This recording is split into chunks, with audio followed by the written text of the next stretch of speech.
Making headlines this hour, public service media PSM calls on all authorities to investigate terrorist threats against the company.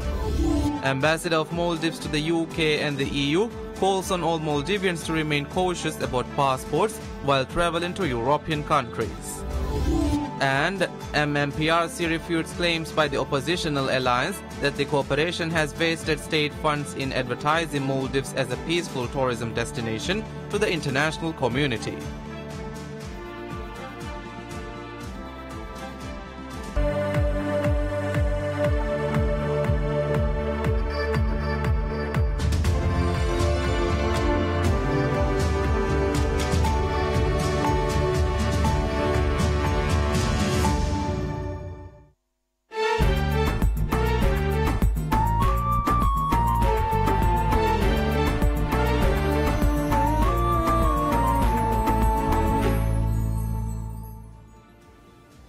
Hello and welcome to PSM News in English with me, Fatma Sara. Public service media PSM calls on authorities to investigate terrorist threats against the company.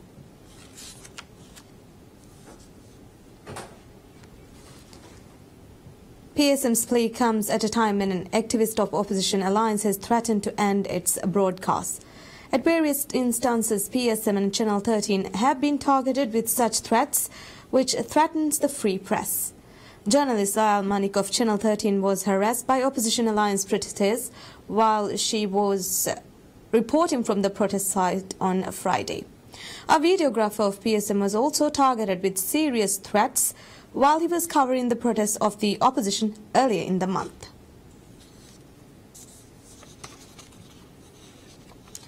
Ambassador of Maldives to the United Kingdom and the European Union, Ahmed Shian, calls on all Maldivians to remain cautious about passports while travelling to European countries. Speaking on Harti Siyasat, a program aired on PSM News, Ambassador Shian said that relations between EU and Maldives has been advancing since President Yamin assumed office in 2013.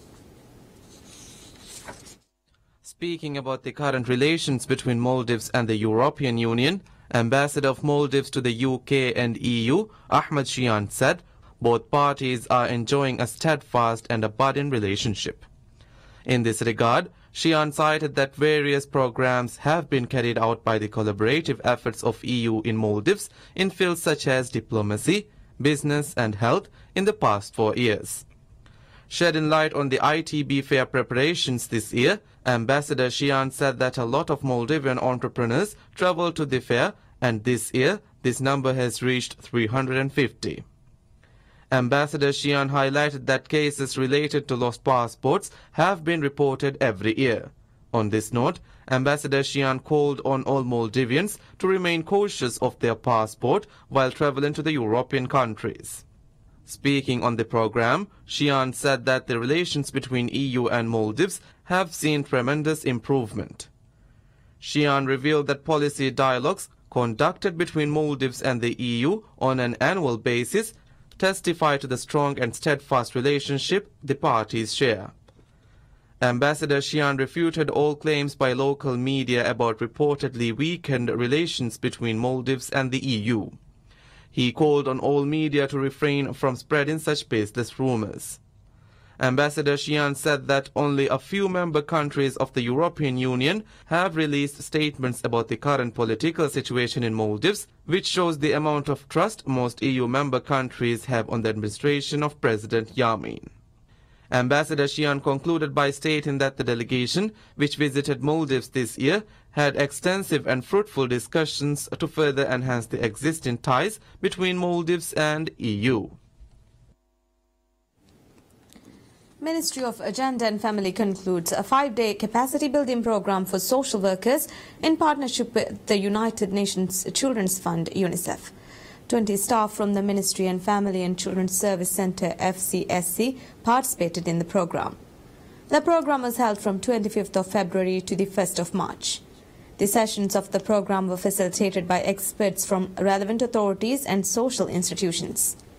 53 social service workers were trained under the Capacity Building for Social Workers program.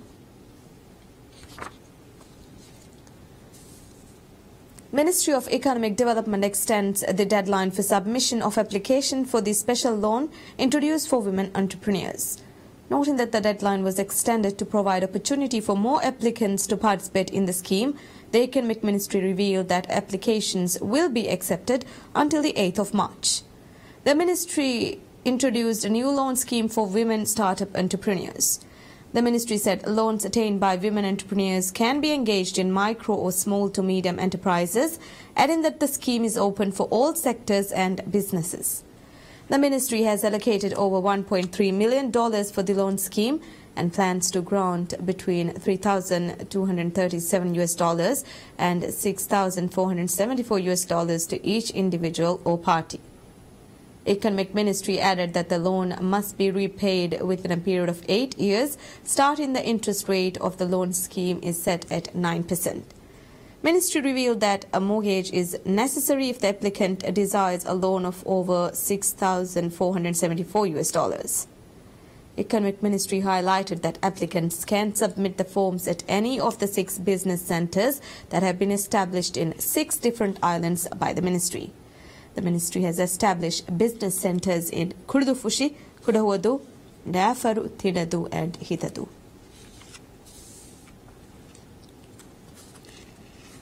Technical and Vocational Education and Training TVET Authority opens application window for registration for 6 new courses.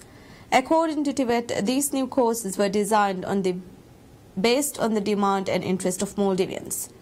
TVET revealed that these courses aim to boost the number of locals engaged in sectors which are currently dominated by expatriates. As per information provided by TVET Authority, the new courses include sports, teaching, radiology, laboratory technology, beauty therapy, gardening and landscaping, sound engineering and handy personal training. In an interview with PSM News, a director of TVET Authority, Amnat Asra, said that the authority is exerting extensive efforts to create additional opportunities for Maldivians in fields such as tourism, construction and travelling. In this regard, Asra said that they have planned courses aimed at primary grade students later this year, which would assist them at home and in carrying out some simple chores. Ministry of Housing and Infrastructure reveals that 16 outlets in the food court developed in Maldives Southwest Harbour area will come into service in April. In a tweet posted by Minister of Housing and Infrastructure Dr. Mohammad Muiz, stated that outlets facing Amini Road will be opened in April, adding that 10 outlets facing Izzuddin Road will be complete before the month of Ramadan. According to the Housing Ministry, 26 cafes will be developed in the food court. The food court will be managed by State Trading Organization STO. STO stated that 29 parties expressed interest in running cafes in the food court. An outlet will be rented for 53 rupiah per square feet. The total development amounts to over 30 million rupiah. STO will also develop the area with other facilities including a parking area and public toilets. Minister of Environment and Energy Tariq Ibrahim reveals that waste management issues faced by residents of former city would be eased by the inauguration of a regional waste management center in Addu city. Waste management has long been one of the major issues faced by the nation. Under the waste management policy initiated by President Abdullah Yamin Abdul Qayyum, numerous efforts have been made to tackle waste management issues in Maldives. The administration has been successful in tackling major challenges faced in waste management across Maldives. The administration has established numerous waste management facilities and has brought a revolutionary advancement to the waste management sector. The development of a waste management center in Fuamullah city is one such project initiated by the government. In an interview with PSM News, Minister of Environment and Energy Tariq Ibrahim said, work on finding incinerators for the waste management center is progressing at a fast pace, while design work has almost been finalized. Minister Tariq said that residents of the city have filed complaints due to the discomfort created by waste accumulated in the dumping zones. Thus, the administration has taken swift and strategic measures to address these concerns. The Environment Minister highlighted that all previous governments have failed to attend this important issue and assured that the administration of President Abdullah Yamin Abdul Qayyum would not neglect any concern of the citizens. Minister Thorik emphasized that due to the negligence on the part of previous governments, the waste management issue has created additional challenges. He, however, expressed confidence that the administration would emerge victorious in its quest to tackle these challenges. Minister Thorik concluded by stating that the waste management issues faced by the residents of Formula City would be eased via the inauguration of a regional waste management centre in Addu city. Minister of Home Affairs Azlin Ahmed announces that funds provided by the government to non-governmental organizations amounted to 2.3 million rupiah in 2016. Addressing the certificate awarding ceremony of the evidence-based practice workshop organized by EBP Health Champions, Maldivian Minister Azlin expressed gratitude for the tremendous efforts of NGOs towards nation building. Noting that the government provided 2.3 million in the funds of non-governmental organizations NGOs, Maldivian Home Minister revealed that it was granted from the government. In this regard, Home Minister Azlin stated that in providing funds, priority was given on NGOs continuously in service. In 2016, 2.3 million rupiah was allocated to NGOs, and something like 200,000 to 300,000 rupiah to every single NGO. We understand we have thousands of NGOs registered at the Ministry of Home Affairs, and it's not possible with the scarcity to facilitate all NGOs together. So what we did was, we filtered and we evaluated all important NGOs who have been contributing throughout without any discontinuation or any disruptions. The workshop aimed to offer a platform to health sector workforce to develop their knowledge and skills. During the workshop, discussions focused on identifying the best treatment for certain patients and latest technological advancements that can be used in treatments. Several papers on topics related to treatment for patients were presented and discussed at the workshop. Writers of the best papers were given the opportunity to present their papers at the international conference EBP. Facilitators included experts from UK, Netherlands and Saudi Arabia. The workshop was attended by 19 nurses and 1 doctor from IGMH, Hulumale Hospital, Faculty of Nursing and staff of Health Ministry.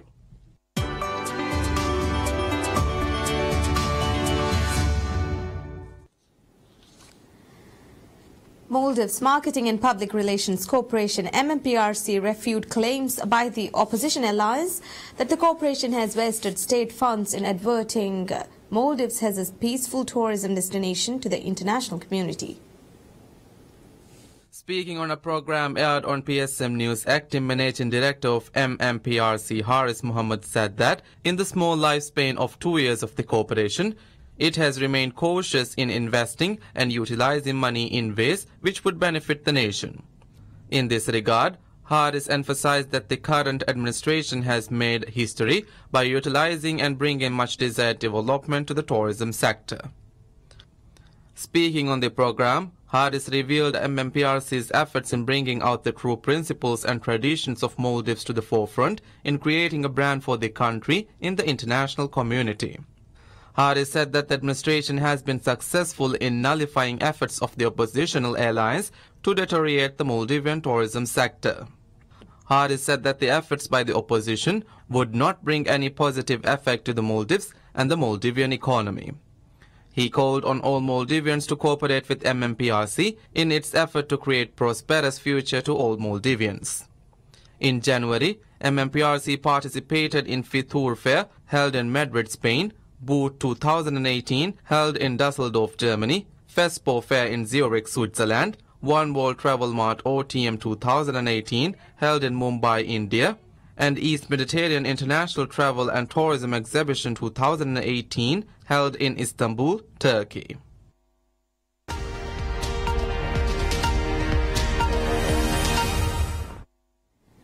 Looking at news from international arena, United Nations satellite imagery show imagery collected on Friday compared with imagery acquired on the 23rd of February, showing recent damage in a 17.1 square kilometer area in Syria's besieged enclave of eastern Ghouta.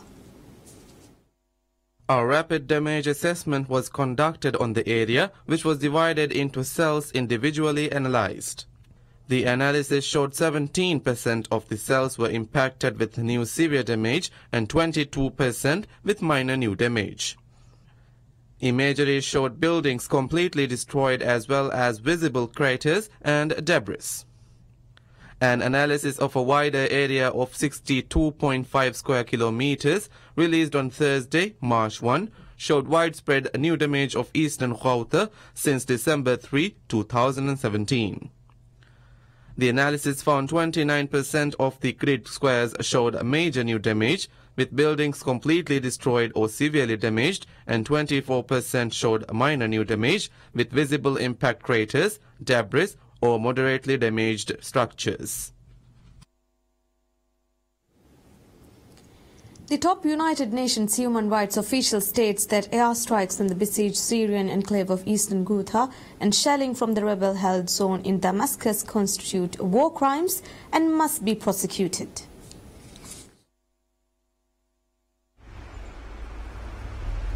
Zaid Raed al-Hussein, U.S. High Commissioner for Human Rights, said the perpetrators of such crimes in Syria should know they were being identified and were built with a view of future prosecution. In one of the deadliest offensives of the Syrian war, government airstrikes and bombardment have killed hundreds of people over 12 days in eastern Ghouta, an area of besieged towns and farms in the last major rebel-held region near the capital. Hussam Allah, Syrian ambassador to the United Nations in Geneva, discredited al-Hussein and said that the debate was politicized and had nothing to do with the humanitarian assistance in Syria. Britain has presented a resolution which is hoped that the Council would adopt later in the day, calling on UN war crimes investigators to carry out an inquiry into events in Ghouta and report back by June. Italy's former Prime Minister Matteo Renzi says his party is proud of having rescued Italy from an economic crisis and saving hundreds of thousands of human lives by welcoming migrants to the country. Renzi, leader of the ruling Democratic Party PD, wrapped up his electoral campaign in Florence ahead of Sunday's election. Renzi was forced to resign as Prime Minister in December 2016 after losing the referendum on his plans to streamline Parliament. While Renzi remains the most popular politician amongst PD voters, the party and his own appeal look much weaker than during his heydays as Prime Minister, and his current personal approval rating is about half of 50% he posed 3 years ago, according to the Reason Polling Institute. Pollsters predicted Sunday's parliamentary election to result in a huge parliament in which former Prime Minister Silvio Berlusconi's alliance of centre-right group will be the largest bloc and five-star the biggest single party. The ruling Democratic Party PD, whose support has declined in the last year to about 23% before the blackout, risks a virtual wipeout in South, pollsters said.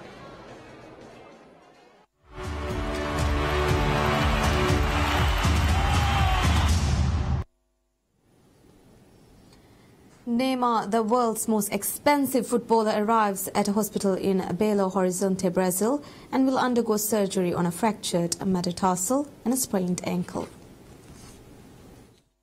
Surgery will keep the Paris Saint-Germain PSG striker off the field for up to 3 months. The injury means that the 26-year-old will miss Brazil's friendlies later this month against World Cup host Russia and reigning champions Germany. After their opening match against Switzerland, the 5-time World Cup winners will then face Costa Rica and Serbia. PSG confirmed the injury on Wednesday, February 28, ruling him out of the club's Champions League last 16 second leg against Spanish holders Real Madrid. The French side lost the first leg 3-1 in Madrid last month. Neymar has scored 28 goals and provided 16 assists for the League One leaders this season.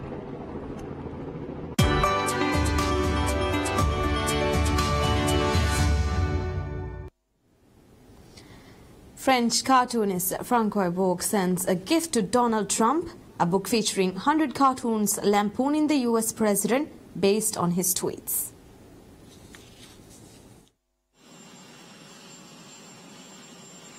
Profile Twitter Trump has amazed almost 50 million followers on the social media platform and has become famous for his tweets which promote his policies and attack his opponents, frequently causing diplomatic upsets. Book and his co-author Vanessa Duhamel wrote the book Trump in 100 Tweets, inspired by the president's outburst on topics including his business endeavors, presidential campaign and other world leaders. Book dedicated it to the president with the words, "We couldn't have done it without you," though admitted he had no idea how Trump would react. The original drawings are on display at the Huberty and Brian Gallery in Paris, which is hosting a retrospective of Bourg's work, which includes political cartoons in press as well as several albums. He said that he grew like Trump as he drew him, always larger than other figures in the drawing and accompanied with his trademark hair. Duhamel said she has been inspired to write the book as she feared that someday Trump could delete his tweets, adding she sieved through almost 37,000 of them to pick the top 100. As well as Trump, other world leaders including Russian President Vladimir Putin and North Korean leader Kim Jong-un also features in the book, and Duhamel said they plan to send copies to them too. The book is published on March 7. Well, that's it for now. Stay tuned for more updates of recent current affairs stories here on PSM News. Thank you for watching. Goodbye.